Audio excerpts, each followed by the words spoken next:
नमस्ते। जीवन की सबसे छोटी, सबसे बुनियादी इकाई क्या है? वो है कोशिका, यानी सेल। ये इतनी छोटी हैं कि दिखती भी नहीं, लेकिन ये वो अनगिनत काम करती हैं जिनसे हम जैसे बड़े-बड़े जीव जिंदा रहते हैं। तो आज हम इन्हीं छोटे-छोटे पावर हाउस के अंदर की दुनिया में झांकने वाले हैं। अच्छा, जरा सोचिए तो, क्या ऐसा हो सकता है कि एक पूरा का पूरा शहर जिसमें सड़कें हों, फैक्ट्रियां हों, कम्युनिकेशन सिस्टम हो, सब कुछ एक पिन की नोक पर समा जाए? सुनने में किसी साइंस फिक्शन फिल्म जैसा लगता है ना? पर सच तो ये है कि एक कोशिका बिल्कुल ऐसी ही है। तो चलिए इसके मुश्किल कामों को आसानी से समझने के लिए हम कोशिका को एक शहर मानकर ही आगे बढ़ते हैं। तो तैयार हो जाइए इस शहर के एक टूर के लिए। हम इसके 4 मेन इलाकों को एक्सप्लोर करेंगे। सबसे पहले देखेंगे इसका इंजन रूम, फिर समझेंगे इसकी लॉजिस्टिक्स और बॉर्डर कंट्रोल को। उसके बाद जाएंगे कमांड और कंट्रोल सेंटर में, और आखिर में देखेंगे कि भविष्य के लिए शहर का ब्लूप्रिंट क्या है। तो चलिए सबसे पहले चलते हैं इंजन रूम में। ये वो जगह है, वो पावर सेंटर है, जहां शहर को चलाने के लिए सारी की सारी एनर्जी बनती है और प्रोडक्शन होता है। सीधी सी बात है, इसके बिना तो सब कुछ ठप पड़ जाएगा। अब देखिए, इस शहर की अपनी एक इकोनॉमी भी है, जिसे हम कहते हैं मेटाबॉलिज्म। आसान भाषा में कहें तो ये कोशिका के अंदर होने वाले सारे केमिकल रिएक्शंस का टोटल है। मतलब एनर्जी को मैनेज करने के लिए लगातार कुछ ना कुछ बनाना और तोड़ना, यही है इसकी इकोनॉमी। और इस इकोनॉमी के मतलब मेटाबॉलिज्म के दो हिस्से हैं। एक है कंस्ट्रक्शन और दूसरा है डिमोलिशन। एनाबॉलिज्म में सेल एनर्जी खर्च करके नई नई चीजें बनाता है, बिल्कुल किसी कंस्ट्रक्शन साइट की तरह। और कैटाबॉलिज्म में वो पुरानी चीजों को तोड़कर उनसे एनर्जी निकालता है ना? कमाल का बैलेंस। इसी से पूरा शहर चलता है। तो सवाल ये है कि ये एनर्जी आती कहां से है? अरे भाई, शहर के अपने पावर प्लांट से।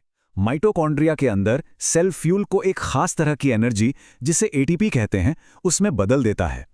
और पौधों की कोशिकाओं में तो और भी कमाल होता है। वहां क्लोरोप्लास्ट सीधे सूरज की रोशनी को ही एनर्जी में बदल देते हैं। सोचिए जरा। अब शहर में काम करने के लिए वर्कर्स और मशीनें तो चाहिए, है ना? सेल के लिए ये काम करते हैं प्रोटीन्स, और ये एक असेंबली लाइन पर बनते हैं। प्रोसेस बहुत सिंपल है। पहले ट्रांसक्रिप्शन में डीएनए ब्लूप्रिंट से एक मैसेज, जिसे एमआरएनए कहते हैं, कॉपी होता है। फिर ट्रांसलेशन में उस मैसेज को पढ़कर एक वर्किंग प्रोटीन बना दिया जाता है, बिल्कुल फैक्ट्री की तरह।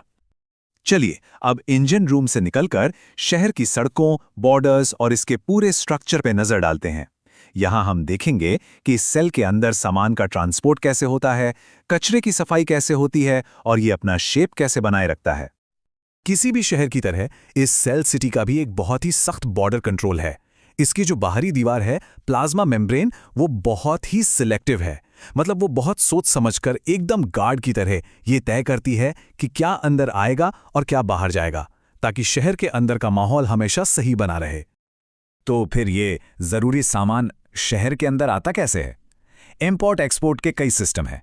कुछ तो एकदम सिंपल हैं, जैसे डिफ्यूजन, जिसमें चीजें बस अपने आप अंदर आ जाती हैं, कोई एनर्जी नहीं लगती। लेकिन कुछ खास चीजों के लिए, जैसे एक्टिव ट्रांसपोर्ट में, सेल को बाकायदा एनर्जी खर्च करके उन्हें अंदर खींचना पड़ता है, बिल्कुल किसी वीआईपी गेस्ट की तरह। और जहां शहर होगा, वहां कचरा तो होगा ही, तो यहां सफाई का भी पूरा पूरा इंतजाम है। एक प्रॉपर सैनिटेशन डिपार्टमेंट। एक्सोसाइटोसिस से बड़े कचरे को उठाकर बाहर फेंक दिया जाता है। लाइजोसोम्स शहर के अंदर ही कचरे को रिसाइकिल कर देते हैं, और वैक्यूल्स कचरे को स्टोर करके प्रोसेस करते हैं। मतलब ये तो एक तरह से जीरो वेस्ट सिटी है।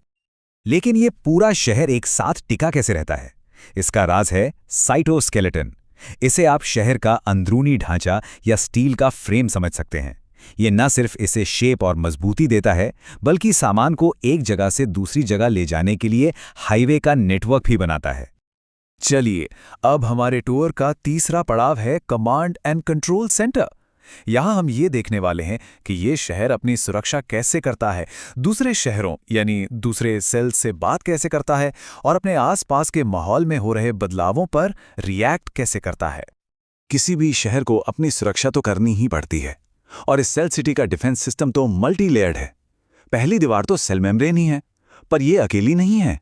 पौधों में तो एक और मजबूत दीवार होती है, और हमारे शरीर में तो व्हाइट ब्लड सेल्स एक पूरी सेना की तरह काम करते हैं।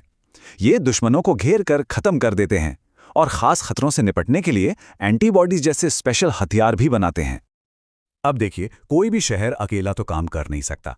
सेल्स भी हार्मोन्स और न्यूरोट्रांसमीटर्स जैसे केमिकल सिग्नल्स के जरिए लगातार एक दूसरे से बात करते रहते हैं। ये जो कम्युनिकेशन नेटवर्क है ना, ये पूरे शरीर में बैलेंस, जिसे होम्योस्टेसिस कहते हैं, बनाए रखने के लिए बहुत बहुत जरूरी है। और ये सेल्स बस चुपचाप बैठे नहीं रहते, ये अपने आसपास की दुनिया को लगातार महसूस कर रहे हैं और उस पर रिएक्ट भी कर रहे हैं। जैसे टेम्परेचर बदलता है तो ये खुद को एडजस्ट कर लेते हैं, कोई केमिकल सिग्नल मिलता है तो फौरन जवाब देते हैं। अरे, ये तो रोशनी को भी महसूस कर सकते हैं, बिल्कुल हमारी आंखों के सेल्स की तरह। और अब हम आ पहुंचे हैं अपने टूर के आखिरी हिस्से में, भविष्य का ब्लूप्रिंट। यहां हम जानेंगे कि ये शहर बड़ा कैसे होता है, अपनी आबादी कैसे बढ़ाता है और अपने पूरे इंफ्रास्ट्रक्चर को मेंटेन कैसे रखता है। सोचिए, एक शहर कैसे बढ़ता है? जाहिर है, अपनी इकोनॉमी को बढ़ाकर। बिल्कुल वैसे ही एक सेल की ग्रोथ भी सीधे सीधे उन मेटाबॉलिक प्रोसेस का नतीजा है जिनकी बात हमने शुरू में की थी। सिंपल सा हिसाब है, जब कंस्ट्रक्शन डिमोलिशन से ज्यादा होता है तो सेल का साइज बढ़ता है। और जब शहर को सिर्फ बड़ा ही नहीं होना बल्कि अपनी आबादी भी बढ़ानी होती है, तब होता है सेल डिवीजन। इसके लिए सबसे पहले डीएनए ब्लूप्रिंट की एक एग्जैक्ट कॉपी तैयार की जाती है। फिर एक सेल से दो बिल्कुल एक जैसी नई सेल्स बन जाती हैं।